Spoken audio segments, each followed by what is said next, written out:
Hello everybody, Blake here, and it's time for finally a new episode of Games I Bought Recently.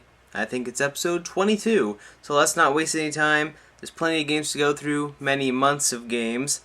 I may even be missing some, but if I am, oh well. Anyways, let's get started with PS3. First off, we have Assassin's Creed 3.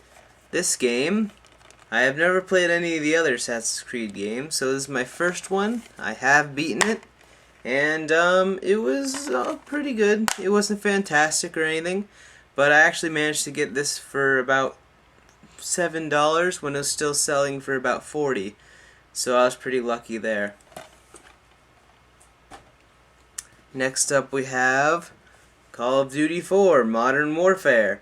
Now, I'm not a fan of Call of Duty, but I always heard good things about this specific one, and so I decided to give it a try. And it is significantly better than the later Call of Duty games, that's for sure. Dead Space. I always heard great things about this action horror game, and you know what? It is pretty dang good. It's not actually scary to me for the most part, but it's a good game. Next we have Devil May Cry 4. My cousin gave this to me, and I quite am enjoying it, though I am playing through the first three first before getting to this one. The Metal Gear Solid Legacy Collection.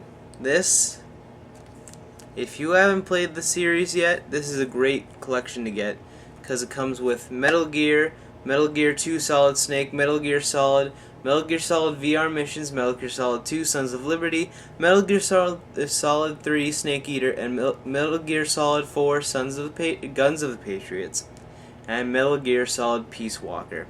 This is such a fantastic collection.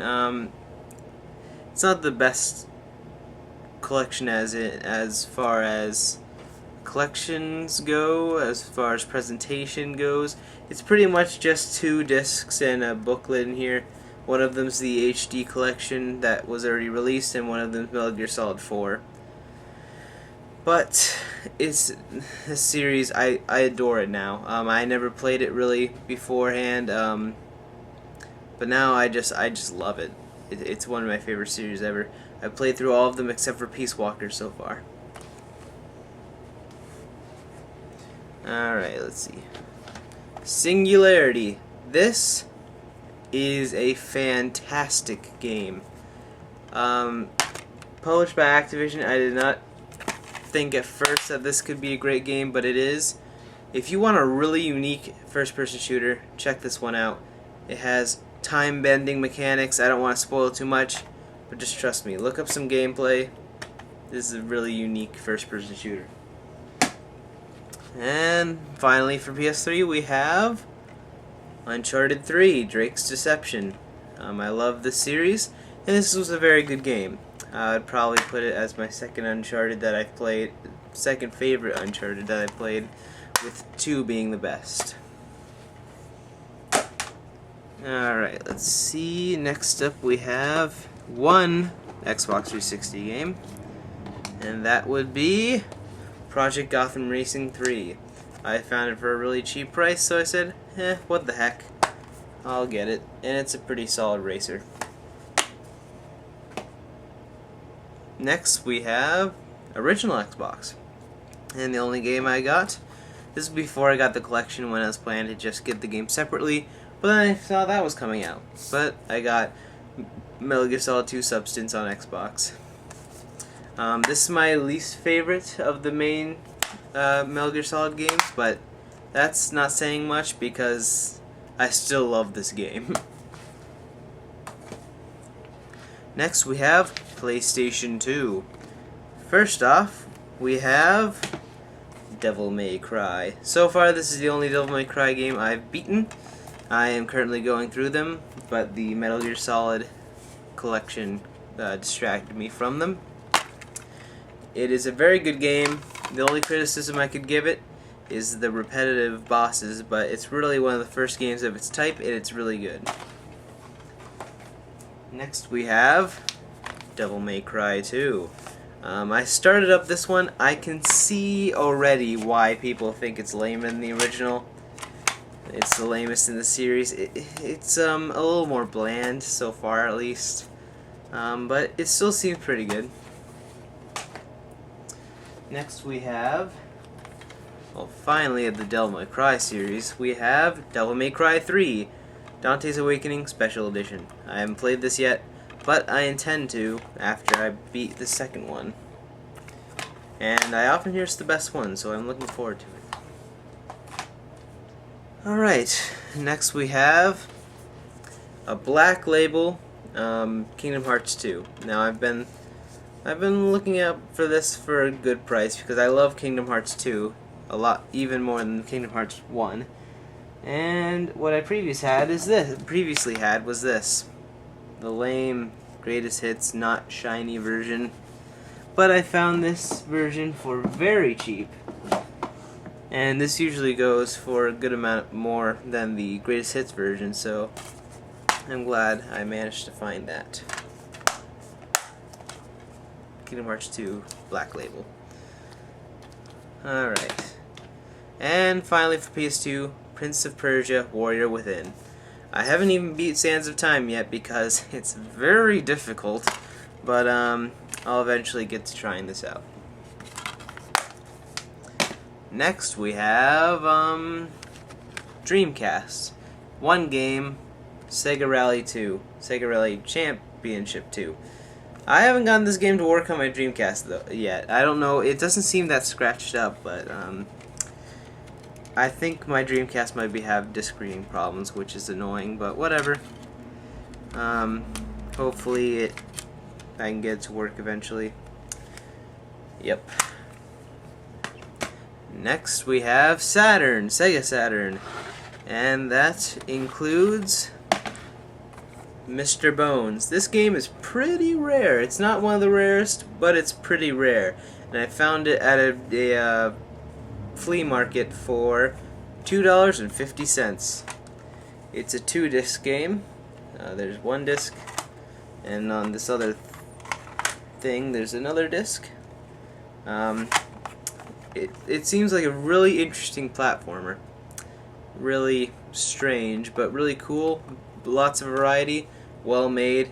It is made by Sega, I believe.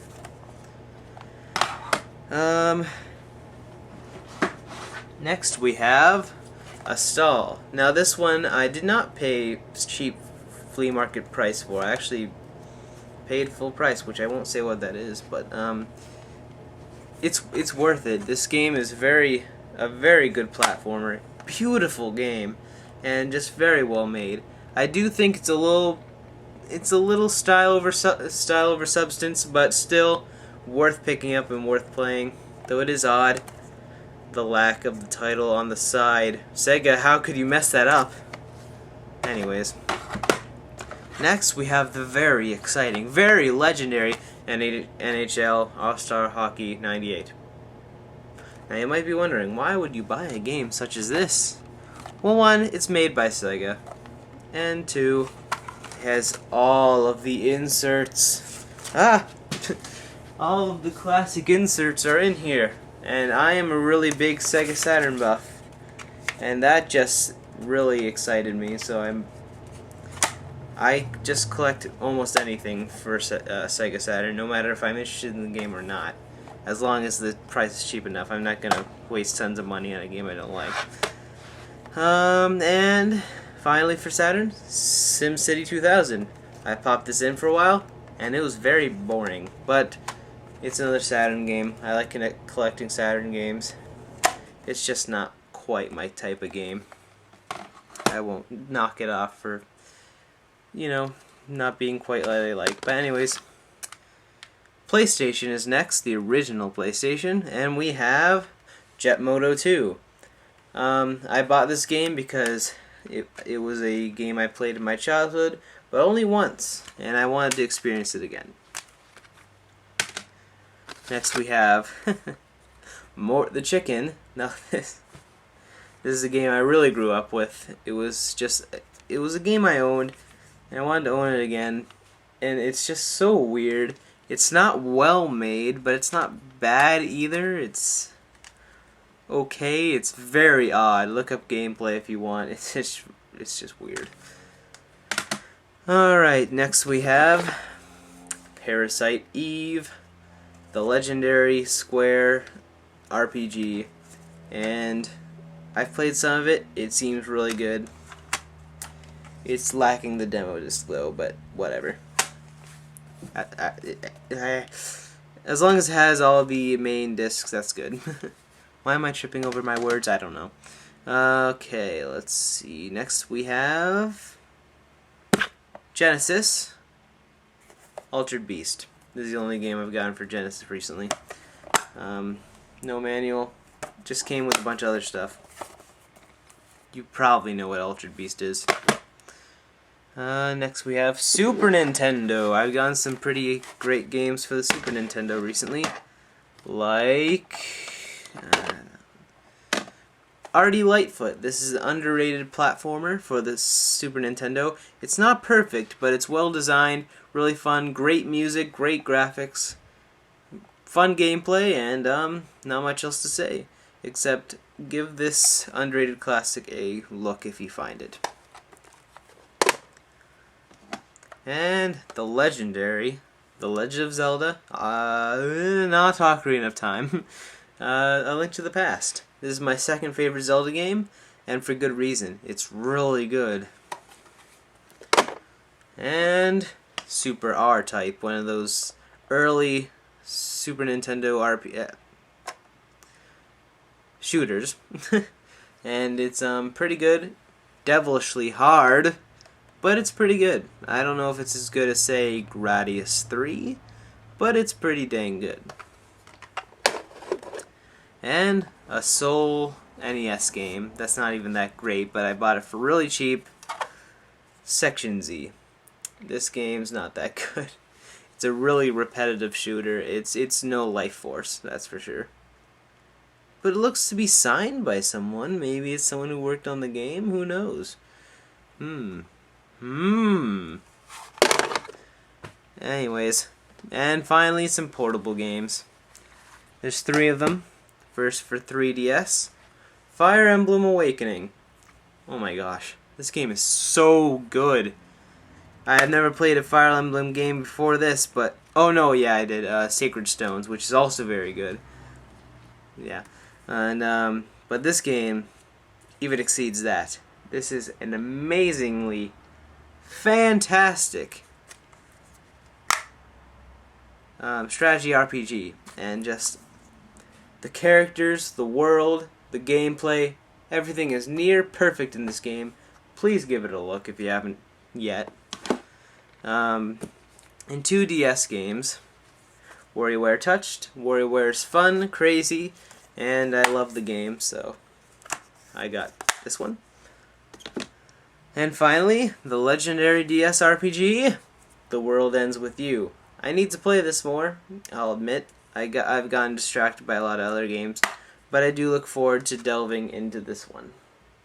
The Ultimate Doom, which is a version of Doom on the PC. And that's pretty much the best way to play Doom, is on PC. Except for maybe some of the modern ports are pretty good. Yeah, Doom. Street Fighter Cross Tekken, this is a crazy and really enjoyable fighting game. Not the most well made, I think, but it's quite fun. And 2 disc only games, but they are worth owning, very worth owning. And those include Klonoa 2, Lunatea's Veil. This game is amazing, one of the best 2.5D platformers of all time. Please look into it if you like platformers in the slightest.